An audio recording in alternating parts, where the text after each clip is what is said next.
Sophia Chen was having the worst day of her life, and it was about to get significantly worse. Her small graphic design business was 3 months behind on rent. The bank had denied her loan application that morning. Her laptop had died, taking 6 weeks of client work with it because she'd been too broke to afford cloud storage. And now, standing outside the Plaza Hotel in her only decent dress, watching wealthy people glide past in designer gowns, she was seriously reconsidering her best friend's brilliant idea. "Just go inside," Maya had insisted over the phone. "The Anderson Charity Gala has all the city's biggest business owners. Network, hand out business cards. Maybe you'll find a client who can actually pay their bills." "I don't have a ticket, Maya. It's $5,000. "So slip in during the cocktail hour. Security is always relaxed then. What's the worst that could happen?" Sophia was about to find out. She took a deep breath, smoothed down her 3-year-old black dress from Target, and walked through the doors like she belonged there.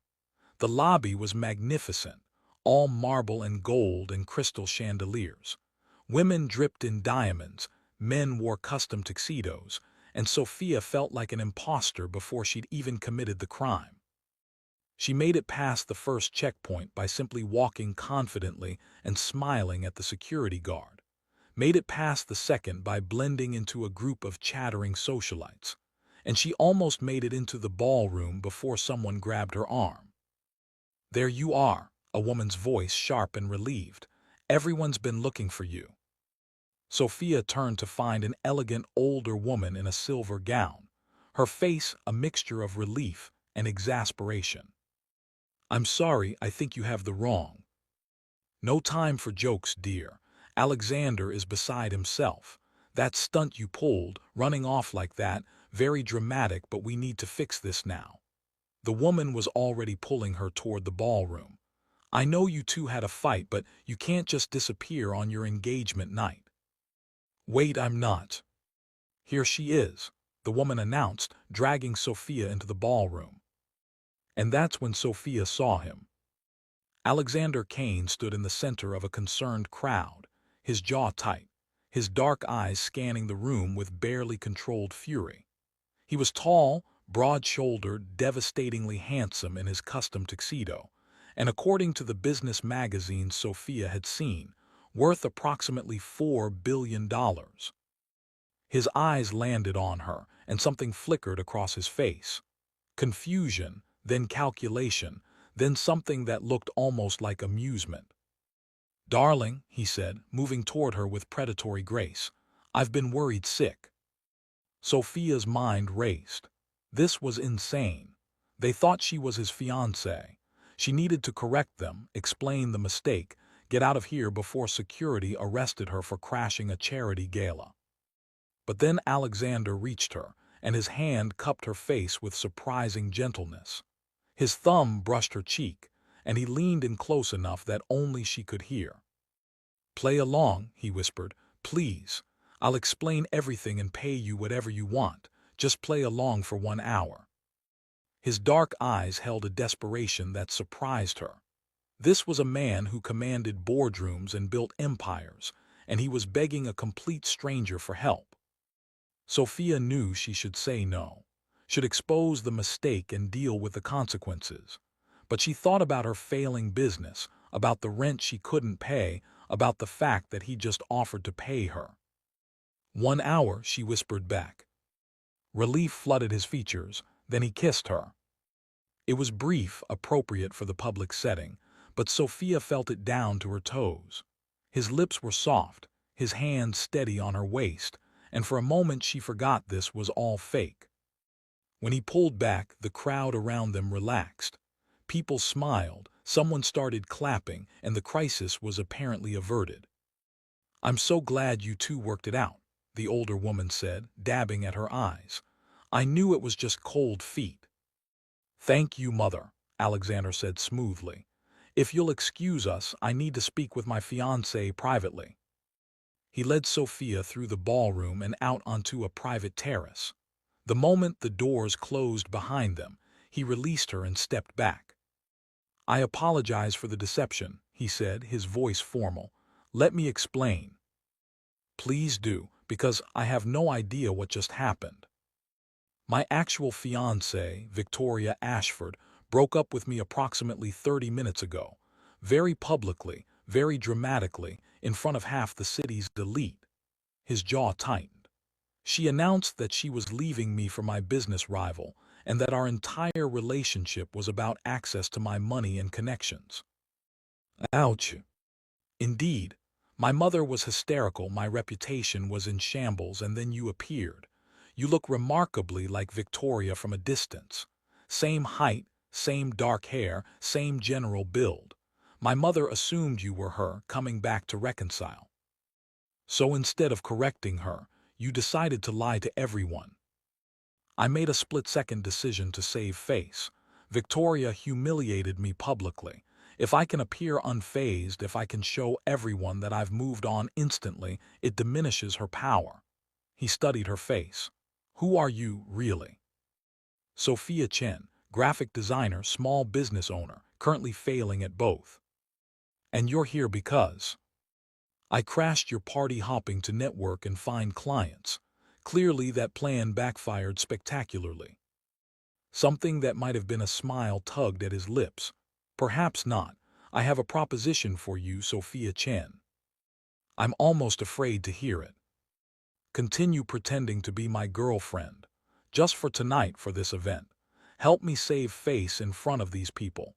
In exchange, I'll pay you $50,000. Sophia's heart stopped. $50,000 for one night of pretending. Plus expenses, new clothes, anything you need to be convincing. He moved closer. "I know it's unusual, possibly insane, but I'm desperate. You clearly need money and we can help each other." "What happens when people realize I'm not Victoria?" "I'll say we broke up and I moved on quickly. You're my new girlfriend. No one knows Victoria that well anyway. She was always more interested in my bank account than my social circle." Sophia should say no. This was crazy, dangerous, definitely illegal in some way. "One night," she confirmed. "One night. You stay by my side, smile for photos, pretend you're madly in love with me. Tomorrow morning, you wake up $50,000 richer and never have to see me again." $50,000 would save her business, would pay her rent for a year, would let her actually eat something other than ramen. "Okay," she heard herself say. "One night, but I want the money transferred before the night ends." "Deal." He extended his hand. She shook it, his grip firm and warm, and wondered what she just agreed to. They went back inside and the performance began. Alexander kept his hand on her lower back, guiding her through the crowd. He introduced her as his girlfriend, Sophia, to curious socialites and business associates. She smiled, made small talk, and tried not to feel like a fraud. "You're doing well," Alexander murmured during a quiet moment.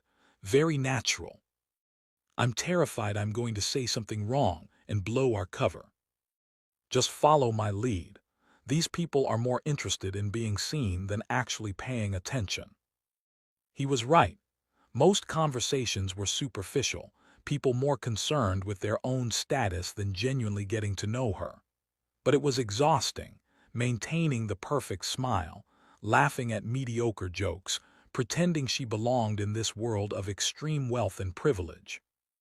During dinner, seated at Alexander's table with his mother and various board members, Sophia found herself actually enjoying parts of the evening. Alexander was surprisingly attentive, making sure she had everything she needed, including her in conversations, his hand occasionally finding hers under the table. "How did you two meet?" one of the board members asked. Sophia froze. They hadn't prepared a story. "At a coffee shop," Alexander said smoothly. "She spilled her latte all over my suit. I was furious until I saw her face. Then I was just fascinated." "Love at first sight," the woman sighed romantically. "Something like that." Alexander's eyes met Sophia, and there was something in his gaze that made her breath catch. He was a good actor, almost too good. After dinner, there was dancing. Alexander led her onto the floor, his hand settling on her waist, hers on his shoulder. They moved together easily, and Sophia was grateful for the ballroom lessons her mother had insisted on when she was younger. "You dance well," he observed. "You sound surprised." "I am actually. Victoria had 2 left feet." "Well, I'm not Victoria." The reminder felt necessary. This wasn't real. This was a business transaction. "No," he agreed, something unreadable in his expression. "You're definitely not." They danced in silence for a moment, and Sophia became aware of how close they were, how solid he felt under her hand, how good he smelled, like expensive cologne and something uniquely him. "Can I ask you something?" she said. "Of course." "Why did you really want me to do this? You could have just told everyone the truth, that Victoria left, that you'd move on. Why the elaborate deception?" Alexander was quiet for a long moment. "Because being humiliated once tonight was enough. I've spent my entire life building an empire, earning respect, proving I'm more than just my father's son. Victoria made me look like a fool in front of everyone who matters. I needed to take back control of the narrative." "So this is about pride." "This is about survival. In my world, perception is reality. If people think you're weak, you become weak. If they think you're unaffected, you win." "That sounds exhausting." "It is," he spun her smoothly. "What about you? What's your story, Sophia Chen?" "Not much to tell. I started my design business 3 years ago with big dreams and no business sense. Turns out being talented doesn't automatically mean being successful. I'm drowning in debt, losing clients, and generally failing at adulting." "You're not failing, you're struggling. There's a difference." "Is there?" "Absolutely. Failure is giving up. Struggling is still fighting." His hand tightened slightly on her waist. "The fact that you're here, networking despite having no ticket, trying to save your business, that's not failure. That's determination." Something warm bloomed in Sophia's chest.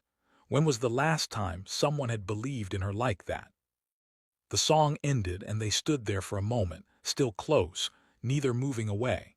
Someone cleared their throat nearby, breaking the spell. "Mr. Kane, there's someone who wants to meet you," his assistant said. The rest of the evening passed in a blur. More introductions, more photos, more pretending. By 11 p.m., Sophia was exhausted and her feet ached in her cheap heels. "You've been amazing tonight," Alexander said as they finally escaped to a quiet corner. "Better than I could have hoped." "So our deal is done. I can go home."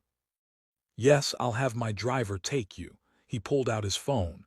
"Give me your bank details. I'll transfer the money now." Sophia recited her account information, hardly believing this was real. A moment later, her phone buzzed with a notification. $50,000, just like that. "Thank you," she said, tears threatening. "You have no idea what this means to me." "I think I do." He studied her face. "Can I ask you something now?" "Sure." "Would you consider extending our arrangement? Not just for tonight, but for the next few weeks." Sophia stared at him. "What?" "Hear me out. Tonight proved that we work well together. People believed us. And I need someone to help me maintain the illusion that I've moved on, that Victoria meant nothing. If you're willing to continue playing my girlfriend publicly, I'll pay you $10,000 a week, plus a clothing allowance and any expenses." "You want to fake date me?" "I want to hire you to be my public girlfriend. Attend events with me, be seen at my side, help me save face while I actually get over the humiliation of being dumped." He moved closer.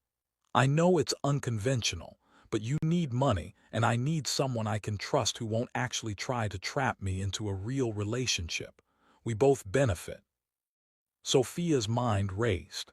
$10,000 a week. That was more money than she made in 3 months. She could save her business, pay off her debts, actually have financial security. But it was also more lies, more pretending, more time spent in Alexander Kane's dangerous orbit. "How long are we talking?" she asked. A month, maybe 6 weeks, just until the gossip dies down and people stop caring about my love life. And then we have a public breakup. You keep all the money, and we both move on with our lives. It was insane, ridiculous, potentially disastrous. Okay, Sophia said, I'll do it. The next morning, Sophia woke up in her tiny studio apartment convinced the entire night had been a fever dream. But then she checked her bank account and saw $50,000 sitting there, real and impossible, and reality crashed back in. She agreed to fake date a billionaire. For money. What had she been thinking? Her phone buzzed with a text from an unknown number. Car will pick you up at 10 a.m. We need to discuss terms and get you properly outfitted. Sophia glanced at the clock. 9:15. She had 45 minutes to shower, make herself presentable, and mentally prepare for whatever came next. The car that arrived was a sleek black Mercedes with a driver in a proper uniform. Sophia felt ridiculous climbing into it wearing jeans and a sweater, but Alexander's text had said nothing about dress code. They drove to an exclusive shopping district Sophia had only ever window shopped in. The driver pulled up in front of a boutique that didn't even have prices in the window, which meant she definitely couldn't afford anything inside. Alexander was waiting just inside the door, looking unfairly good in casual clothes. Dark jeans, a fitted black sweater, expensive watch. He looked like he'd stepped out of a magazine spread. "Good morning," he said. "I hope you slept well." "I hardly slept at all. I kept thinking this was all some elaborate prank." "Not a prank, just an unusual business arrangement."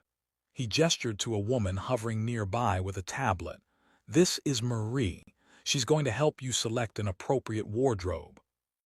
"Appropriate for what exactly?" "For being seen with me. We have a gallery opening tonight, brunch with my mother tomorrow, and a business dinner on Wednesday. You'll need outfits for all of it, plus casual wear for when we're photographed doing normal couple things." "Normal couple things?" "Coffee dates, walks in the park, grocery shopping. The paparazzi follow me everywhere. We need to look authentic." Sophia's head spun. "This is way more involved than I thought." "Which is why the pay is substantial. Marie will take care of everything. I'll be back in 2 hours to approve the selections and go over our contract."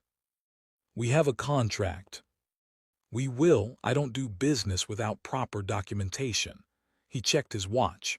"I have a conference call. Marie has my card. Buy whatever you need." He left, and Sophia stood there feeling overwhelmed until Marie gently touched her arm. "Don't worry, dear. We'll have you looking perfect in no time. Now let's start with evening wear." The next 2 hours were surreal. Marie pulled dresses, shoes, bags, and accessories with practiced efficiency. Everything was designer, everything was beautiful, and everything cost more than Sophia's monthly rent. She tried on outfit after outfit, and Marie evaluated each one with a critical eye. "This Valentino is perfect for the gallery opening, sophisticated but not trying too hard, and these Louboutins will work with multiple outfits." Marie added items to a growing pile. "For brunch with his mother, we want classic elegance. This Oscar de la Renta dress is ideal." "How much is all of this costing?" Sophia asked weakly. "Mr. Kane said not to worry about price. He wants you to look the part."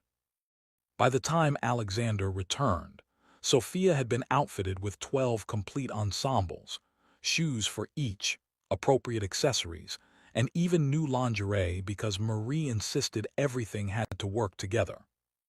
Alexander surveyed the selections with an approving nod. "Excellent choices. Sophia, how do you feel?" "Like I'm playing dress-up in someone else's life." "You'll get used to it." He turned to Marie. "Send everything to my penthouse. Bill it to my personal account." After Marie bustled off to arrange delivery, Alexander guided Sophia to a quiet corner of the boutique. "We need to establish ground rules," he said, pulling out his phone and opening a document. I had my lawyers draft a contract last night. Standard NDA, payment terms, expectations for public appearances. You really take this seriously. I take everything seriously. It's how I've stayed successful. He handed her the phone. Read through it. Ask questions. I want us both clear on the terms. Sophia scanned the document. It was surprisingly straightforward. She would accompany Alexander to scheduled public events, maintain the appearance of a romantic relationship, and keep the arrangement confidential. In exchange, she would receive $10,000 per week, paid every Friday, plus all expenses related to the role. What about physical affection? She asked. The contract mentions maintaining believable intimacy in public. Hand-holding, casual touches, occasional kisses for photos. Nothing more unless you're comfortable. I'm not asking you to sleep with me, Sophia. This is purely a public arrangement. And in private?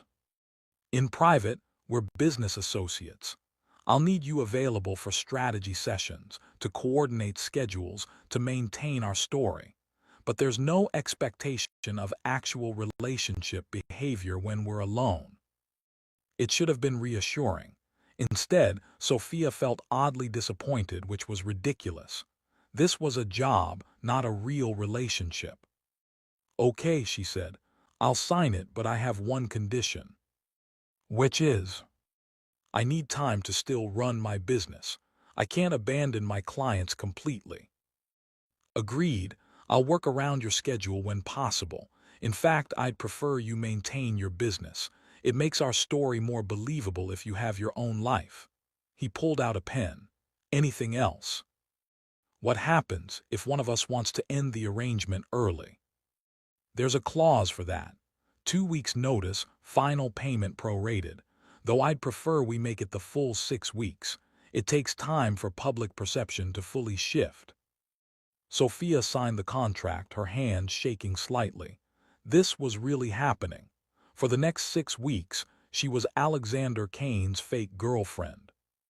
Excellent. Alexander tucked the contract away. Now let's get lunch. We need to be seen together in public and I'm starving. He took her to an upscale bistro where the maitre d' clearly knew him. They were seated at a prime table near the window, perfectly visible to anyone passing by or dining nearby. Is everything you do calculated? Sophia asked as she studied the menu with no prices. Most things. It's exhausting but necessary. He ordered wine without looking at the list. Tell me about your business. What kind of design do you do? Mostly branding for small businesses. Logos, websites, marketing materials. I love helping people create their visual identity, but I'm terrible at actually running a business myself. Why? Because I hate talking about money. I undercharge, let clients take advantage, say yes to projects I shouldn't. My best friend Maya says I have zero business instincts. You just need better boundaries. Talent without business sense is common. That's why successful artists usually have managers. He leaned back as the waiter brought their wine.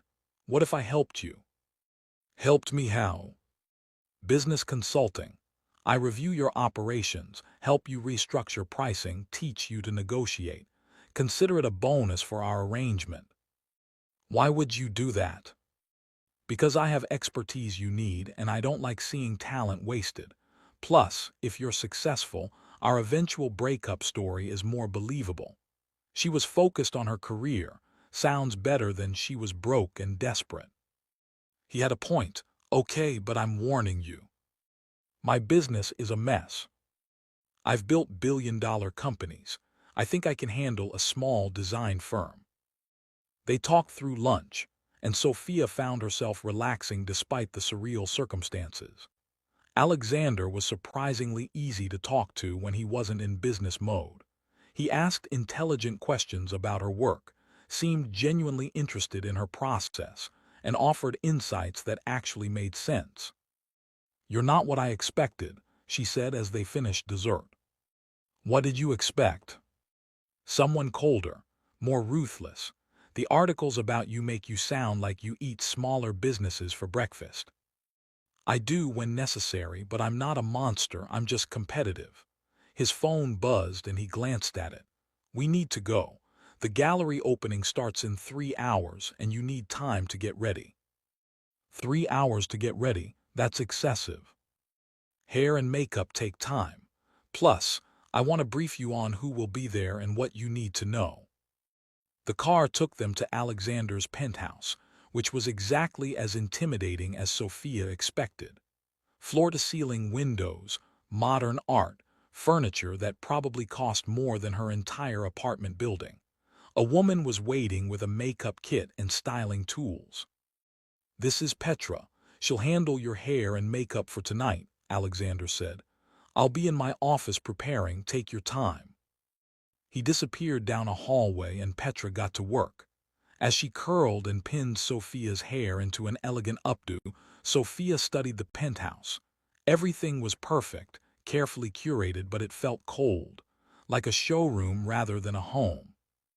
"Mr. Kane doesn't have guests often," Petra commented, following her gaze. "You're the first woman I've done makeup for here in over a year." "Really?" He's very private, focused on work. Victoria was the same way, always busy with her social schedule. They barely spent time together from what I could see. Petra applied lipstick with expert precision. "You seem different, more real." If only she knew how fake this actually was. When Petra finished, Sophia barely recognized herself. The woman in the mirror looked sophisticated, polished, like she belonged in Alexander's world. The Valentino dress fit perfectly, the heels made her legs look miles long, and her hair and makeup were flawless. Alexander emerged from his office in a tuxedo and stopped short when he saw her. "You look beautiful," he said, and something in his voice made it sound almost genuine. "Thank you, you clean up pretty well yourself. We should take some photos for social media. People need to see us together." He pulled out his phone and they posed for several shots, his arm around her waist, both of them smiling, looking like a real couple. He posted one to his Instagram with the caption, "Perfect evening with someone special." "Are you ready?" he asked. "As ready as I'll ever be." The gallery opening was in a converted warehouse in the Arts District. Paparazzi lined the entrance, cameras flashing as Alexander helped her out of the car. He kept his hand on her back, guiding her through the crowd, pausing to let photographers get their shots.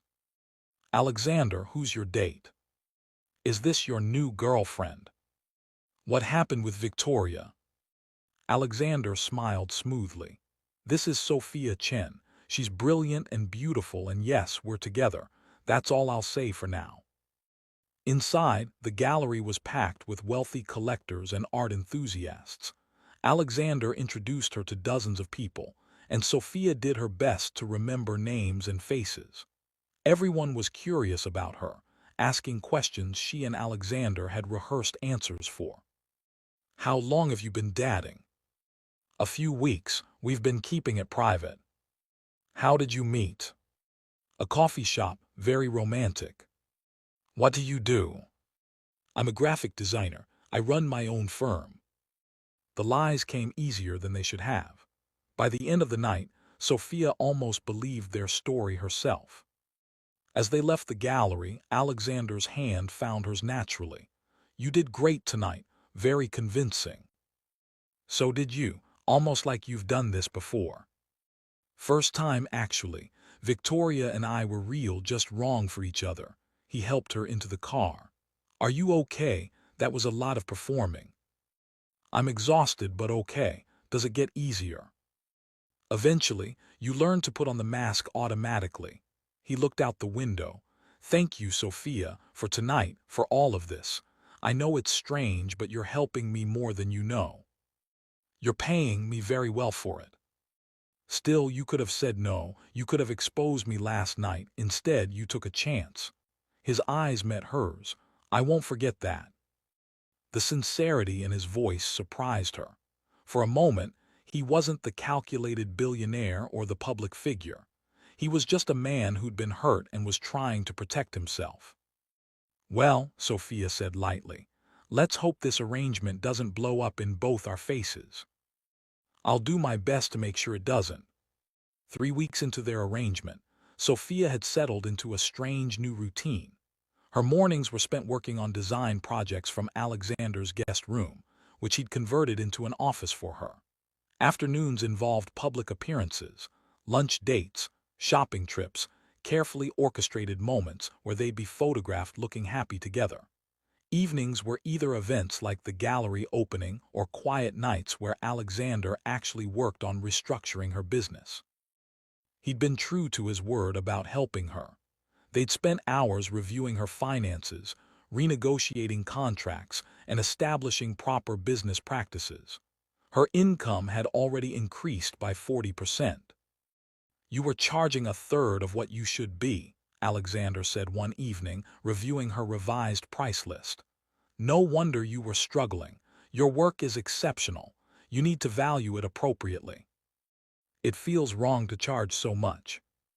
"It's not wrong. It's fair compensation for your skills and time. Stop apologizing for being talented." He made a note on his tablet. "I'm sending you 3 potential clients, companies I work with that need rebranding. If you impress them, word will spread." "You don't have to do that." "I want to. Consider it an investment. When this arrangement ends, I want you to be financially stable on your own." The reminder that this would end stung more than it should have. Sophia had grown comfortable in Alexander's world. Too comfortable. She looked forward to their dinners together, enjoyed their conversations, found herself thinking about him at odd moments. Which was dangerous. This was a business arrangement, nothing more.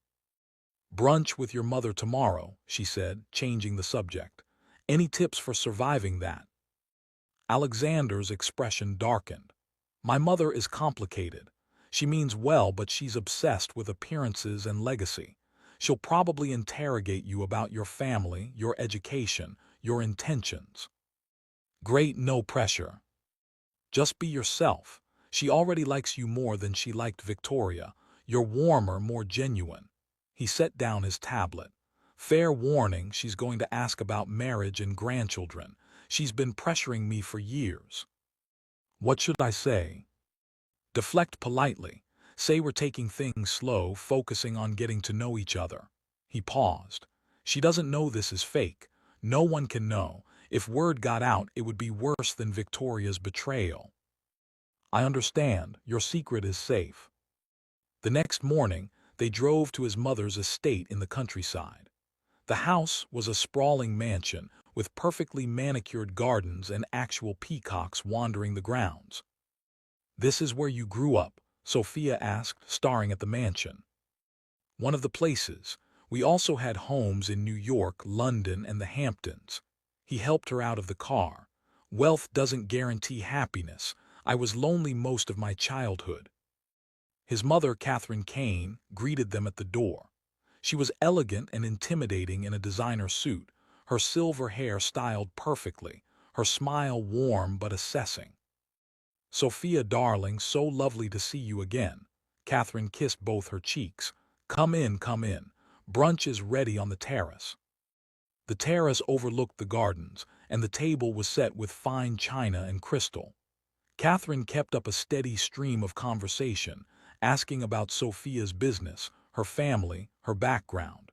Sophia answered honestly where she could, embellishing slightly where necessary. "Your parents must be so proud of you, running your own company," Catherine said. "Are they here in the city?" "No, they're in California. My dad teaches high school math, my mom is a nurse, very different from this world." "Hard-working, respectable professions, I like that." Catherine turned to Alexander. "She's nothing like Victoria. This one has substance." "Mother," Alexander warned. "I'm just saying. Victoria was always more interested in shopping than conversation. Sophia actually has a brain." Catherine patted Sophia's hand. "Tell me, dear, has Alexander mentioned his father's foundation? We're looking for someone to redesign the website and marketing materials." Mother Sophia is very busy. I'd love to, Sophia interrupted. I specialize in nonprofit branding. I could put together a proposal this week. Catherine beamed. Wonderful, Alexander, I like this one. Don't mess it up. After brunch, Catherine gave them a tour of the gardens, then insisted on showing Sophia embarrassing childhood photos of Alexander. He endured it with patient resignation, and Sophia found herself genuinely enjoying his mother's company. She really likes you, Alexander said on the drive home. That's rare. She's usually impossible to please. She's not so bad. A little intense, but she means well. She's already planning our wedding. I could see it in her eyes. Should I be worried? Probably. Once Catherine Kane sets her mind on something, she's relentless. He glanced at her. I'm sorry if she made you uncomfortable with all the marriage talk. I can handle it, though we should probably coordinate our story about the future, in case she asks more directly. Write our story. He was quiet for a moment. What would you say if this were real? The question caught Sophia off guard. I don't know. I've never really thought about marriage, always been too focused on survival to think about the future. That's sad. That's reality for most people. Not everyone grows up with peacocks and multiple estates. The peacocks are ridiculous, I told her that. He smiled slightly. If you could have anything, any future you wanted, what would it be? Sophia considered the question. A successful business that helps good people create beautiful things. A home that actually feels like home, not just a place to sleep. Someone to share it all with who actually sees me, not just what I can do for them. She looked at him. What about you? Honestly, I don't know anymore. I've spent so long building the empire, proving myself, that I forgot to think about what comes after. What's the point of all this success if you're alone? The vulnerability in his voice surprised her. This was the real Alexander underneath the billionaire facade. Lonely, uncertain, human. You won't always be alone, she said softly. When this arrangement ends, you'll find someone real, someone who loves you for you, not your money. Will I? Victoria wanted the money. The women before her wanted the lifestyle. How do I trust that anyone's feelings are genuine when I come with all this baggage? I guess the same way anyone does. Take a chance, be vulnerable, risk getting hurt. That sounds terrifying. It is, but isn't being alone more terrifying? He didn't answer, and they spent the rest of the drive in comfortable silence. That evening, Sophia was working on the foundation proposal when Alexander knocked on her office door. Do you have a minute? He asked. Sure, what's up? He came in and closed the door, looking uncharacteristically uncertain. I need to attend a wedding next weekend. My college roommate. It's going to be a whole weekend thing, Friday through Sunday, at a resort upstate. Okay, I can do that. Add it to the schedule. There's a complication. We'd need to share a room. The resort is fully booked, and it would look strange if we requested separate accommodations. Sophia's pulse quickened. Share a room like share a bed. There's usually a couch. I can sleep there, but we'd be in close quarters for 3 days. I understand if that crosses a line. I can make an excuse not to go. No, don't do that. It's your friend's wedding. We'll figure it out. She tried to sound casual despite her racing heart. We're both adults. We can share a room platonically. Are you sure? It's fine, really. Just add it to our contract as an extended appearance. I'll pay you extra for the weekend, $20,000 for 3 days. Alexander, that's too much. It's not. I'm asking you to give up your entire weekend and share personal space. That's worth premium compensation. He met her eyes. Besides, I can afford it. After he left, Sophia sat staring at her computer without seeing it. 3 days sharing a room with Alexander. 3 days of pretending to be a couple in an intimate setting. 3 days of blurring the lines between fake and real. This was getting complicated. The week flew by in a blur of client meetings and public appearances.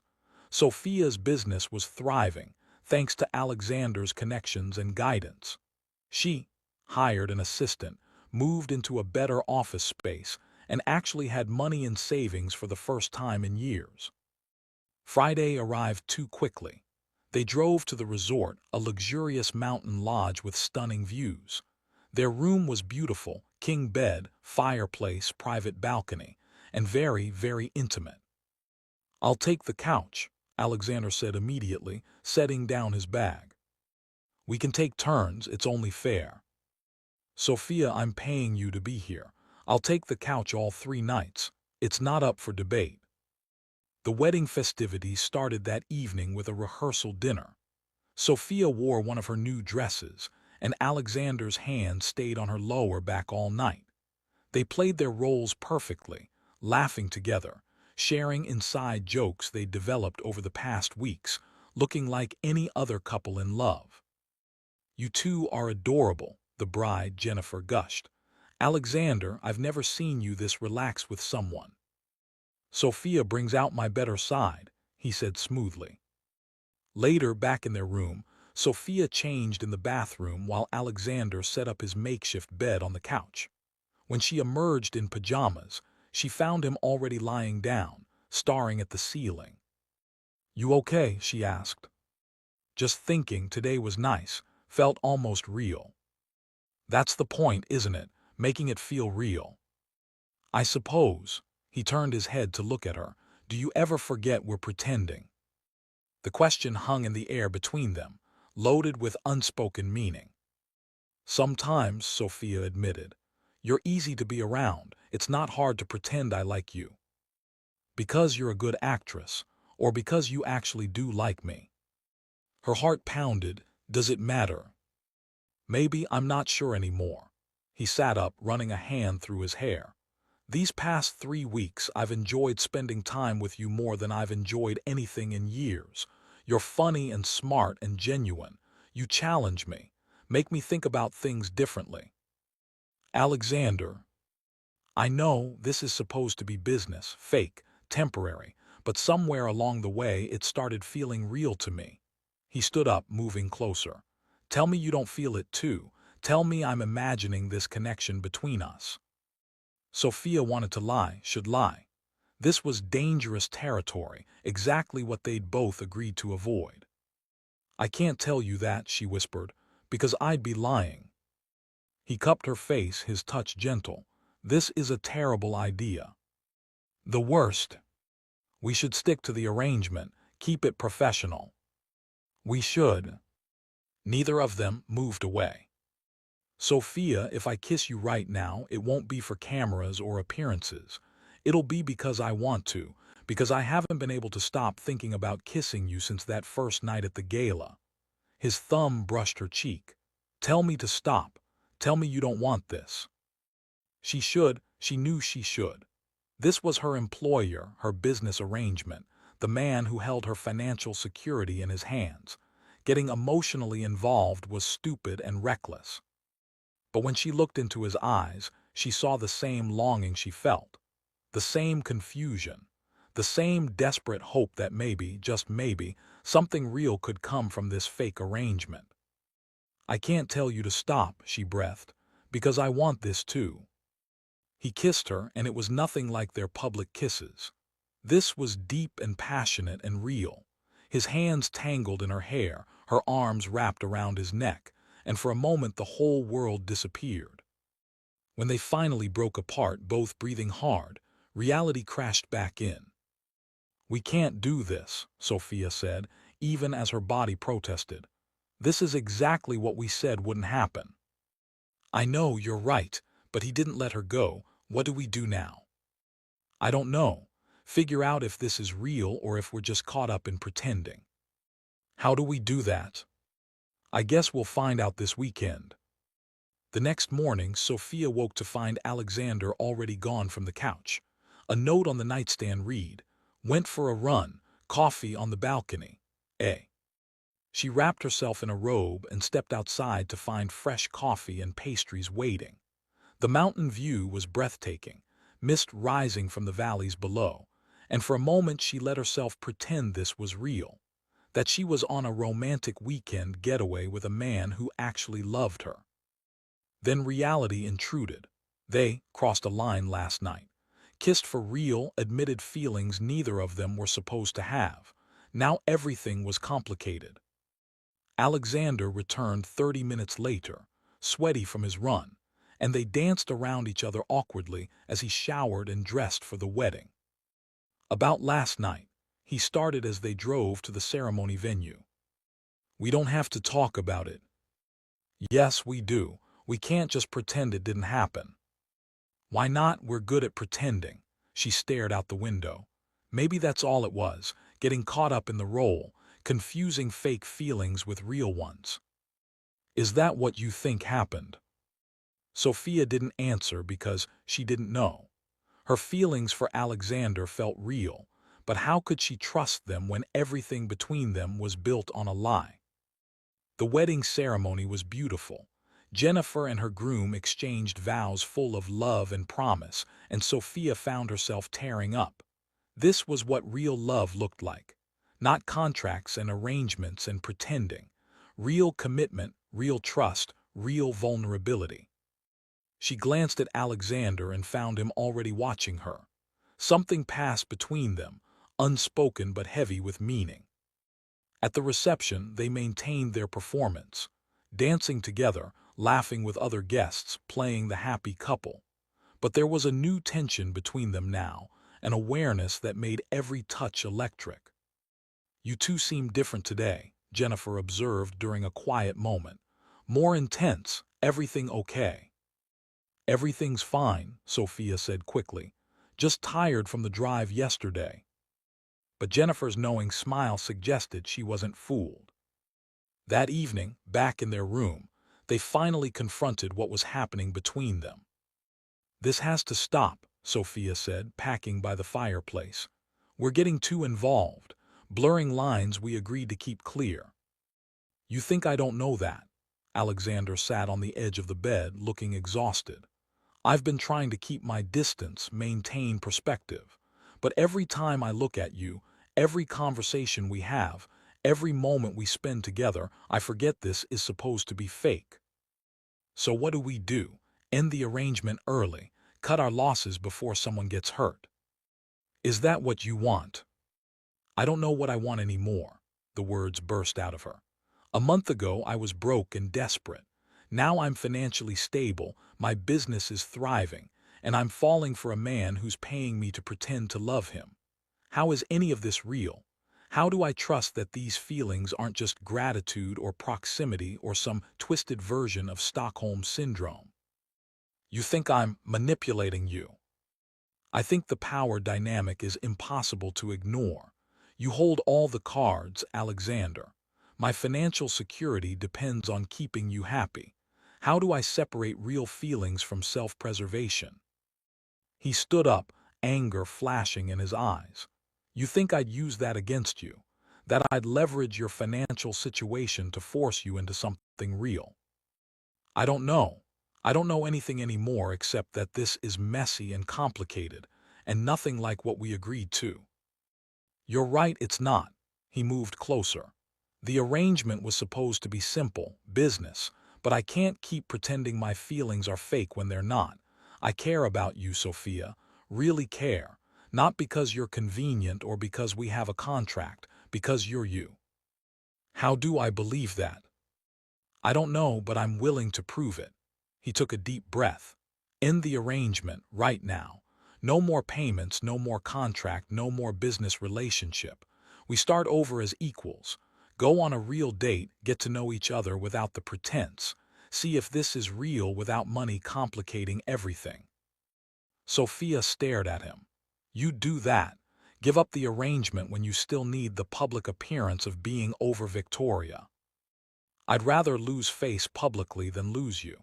These past 3 weeks have meant more to me than any business deal or reputation management. You matter more. Tears pricked her eyes. What if it doesn't work? What if we try this for real and it falls apart? Then at least we'll know, at least we'll have tried. He took her hands. I'm terrified too, but I'm more scared of wondering what if for the rest of my life." Sophia looked at their joined hands, felt the warmth of his touch, saw the vulnerability in his eyes. This was real. Whatever happened next, this moment was real. "Okay," she whispered. "We end the arrangement, start over, do this right." "Really?" "Really, but I have conditions." "Of course you do," he smiled. "Name them." "First, you stop paying me. Immediately. No more weekly deposits, no more expense accounts. I pay my own way going forward." "Agreed." "Second, I move out of your penthouse. Get my own place again. We need space to figure this out without living on top of each other." "That one's harder, but okay, if that's what you need." "Third, we tell your mother the truth. About the arrangement, about what really happened. I won't build a real relationship on a foundation of lies." Alexander paled. "She'll be furious." "Probably, but she deserves honesty. And if we're doing this for real, no more secrets." He was quiet for a long moment, then nodded. "You're right, no more secrets, we tell her together. And finally, we take this slow. Real dates, real conversations, real chance to know each other outside the performance. No rushing into anything." "Slow, I can do slow." He squeezed her hands. "Anything else?" "Just one more thing." She moved closer. "Kiss me again, not for cameras or contracts, just because you want to." He didn't need to be asked twice. This kiss was different from last night's desperate passion. It was tender and sweet and full of promise. When they pulled apart, both were smiling. "So we're really doing this?" Sophia asked. "We're really doing this." They spent the rest of the weekend at the wedding as themselves, no longer performing but genuinely enjoying each other's company. They talked for hours about everything and nothing. They laughed, argued about ridiculous things, discovered shared interests and fundamental differences. They learned each other without the pressure of maintaining an image. It was terrifying and exhilarating, and felt impossibly right. Sunday evening, driving back to the city, Alexander reached over and took her hand. "I called my mother, asked if we could see her tomorrow evening. To tell her the truth. To tell her everything. She won't be happy, but you're right, she deserves honesty." He glanced at her. "Are you sure about this? Once we tell people the truth, there's no going back." "I'm sure, scared but sure." "Me too." The next evening, they sat in Catherine's living room and confessed everything. The fake arrangement, the contract, the way it had evolved into something real. Catherine listened in stony silence, her face growing more furious with each revelation. "You lied to me," she said when they finished. "Both of you for weeks." "I know, Mother, I'm sorry. It started as a desperate attempt to save face after Victoria, but it became something else, something real."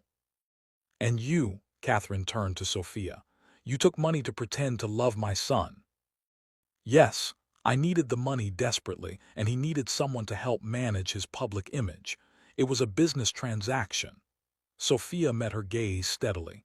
"But I'm not pretending anymore. My feelings for Alexander are real, which is why we're ending the arrangement and starting over properly." "You expect me to believe that? That this isn't just another scheme to get access to our family's wealth?" "You don't have to believe me. I don't need your approval or your blessing. But Alexander does, and he deserves to have an honest relationship with his mother. So we're telling you the truth." Catherine looked between them, her expression unreadable. Finally, she sighed. "You're either incredibly stupid or incredibly brave. I haven't decided which." She stood and poured herself a drink. "Alexander, you've done many reckless things in your life, but this might be the most idiotic." "I know. And yet I've seen you happier these past weeks than you've been in years. Even knowing it was fake, even watching you perform, there was something different about you." She looked at Sophia. "You're good for him, genuine in a way Victoria never was, which is why I'm choosing to give you both a chance to prove this is real." "Really?" Alexander looked stunned. "On one condition. You both attend therapy, individual and couples. If you're going to build a real relationship from this mess, you need professional help navigating the complications. Catherine fixed them with a stern look. And if you hurt my son, Sophia Chen, I will make your life very difficult. Are we clear? Crystal clear, Mrs. Kane. Good, now get out of my house. I need time to process this absurdity. Outside in the car, Alexander started laughing. That went better than expected. She threatened me. That means she likes you. If she didn't care, she would have just thrown us out immediately. He pulled her close. We're really doing this, starting over, building something real. Are you having second thoughts? Not even a little bit. He kissed her softly. Best terrible decision I ever made. 6 months later, Sophia stood in her new office, a real office with multiple employees and major clients, reviewing a branding proposal. Her business had grown beyond her wildest dreams, though now completely independent of Alexander's connections. She'd proven she could succeed on her own merit. Her phone buzzed with a text from Alexander. Dinner tonight, I'm cooking. She smiled. He was terrible at cooking, but she loved that he tried. I'll bring wine and low expectations, she replied. Their relationship had been messy and complicated, full of hard conversations and therapy sessions and figuring out how to trust each other. But it was real, gloriously, imperfectly real. Sometimes the best things came from the worst circumstances. Sometimes fake arrangements became real love. Sometimes crashing a party and pretending to be someone else led to discovering who you actually were. Sophia had gone to that gala desperate and broke, willing to do anything to save her failing business.